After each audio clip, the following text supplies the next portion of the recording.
இன்றைக்கி நம்ம வீடியோவில் ஒரு சூப்பரான பொரியல் ரெசிபி தான் வந்து பார்க்க போகிறோம். முருங்கைக்கீரையும் முட்டையும் வச்சு ஒரு ஹெல்தியான முருங்கைக்கீரை முட்டை பொரியல் ரொம்ப சிம்பிளாக எப்படி செய்கிறதுன்னு இந்த வீடியோவில் வந்து பார்க்கலாம். ஒரு கடாயில் கொஞ்சமாக எண்ணெய் சேர்த்துக்கலாம். எண்ணெய் சூடானதும் கொஞ்சம் கடுகு சேர்த்துட்டு அது நல்லா பொரிஞ்சதுக்கப்புறம் 4-5 வெள்ளைப்பூண்டை தட்டி நம்ம இதில் சேர்த்துக்கலாம். வெள்ளைப்பூண்டோட இந்த முருங்கைக்கீரை பொரியல் சாப்பிட்றதுக்கு ரொம்ப டேஸ்ட்டாக இருக்கும். தேவையான அளவு வெள்ளைப்பூண்டு வந்து நம்ம விருப்பம் போல் சேர்த்துட்டு ஒரு மீடியம் சைஸ் பெரிய வெங்காயம் சின்னதாக கட் பண்ணி அதையும் சேர்த்துக்கலாம்.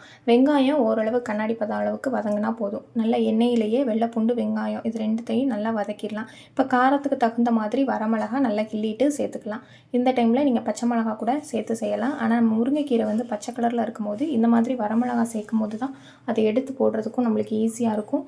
வரமிளகா சேர்த்து பொரியல்லாம் பண்ணும்போது அதோட டேஸ்ட்டுமே கொஞ்சம் நல்லாயிருக்கும். இந்த அளவுக்கு வெங்காயம் எல்லாம் வதங்கினதும் முட்டை வந்து நம்மளுக்கு பச்சை ஸ்மெல் வராமல் இருக்கிறதுக்காக கொஞ்சமாக மஞ்சத்தூள் வந்து சேர்த்துக்கலாம். பொரியலுக்கும் சரி இந்த மாதிரி மஞ்சத்தூள் சேர்த்து செய்கிறப்போ ரொம்ப நல்லாயிருக்கும். இந்த மாதிரி எண்ணெயிலேயே மஞ்சத்தூள் வதங்கணும். அப்போ தான் அந்த மஞ்சத்தூளோட பச்சை வாடையும் நம்மளுக்கு இல்லாமல் இருக்கும்.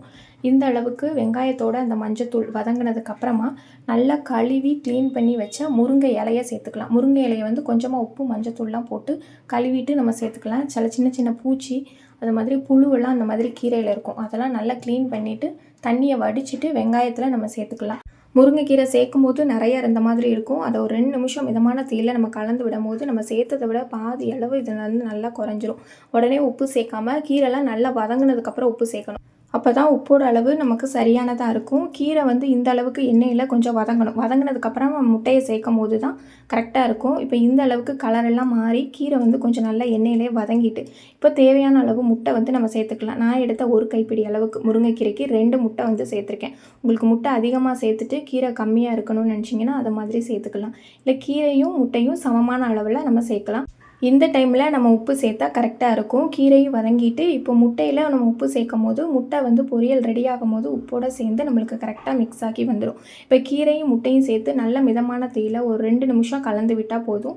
சூப்பரான முருங்கைக்கீரை முட்டை பொரியல் வந்து ரெடி ஆயிரும். முருங்கைக்கீரை வந்து ப்ளைனாக சாப்பிட்றதுக்கு நிறைய பேருக்கு வந்து குழந்தைங்களுக்குலாம் பிடிக்காது. அவங்களுக்கு இந்த மாதிரி ஒரு 2 முட்டை வந்து சேர்த்து நம்ம அந்த பொரியல் செய்யும் போது ரொம்பவே சூப்பராக இருக்கும்.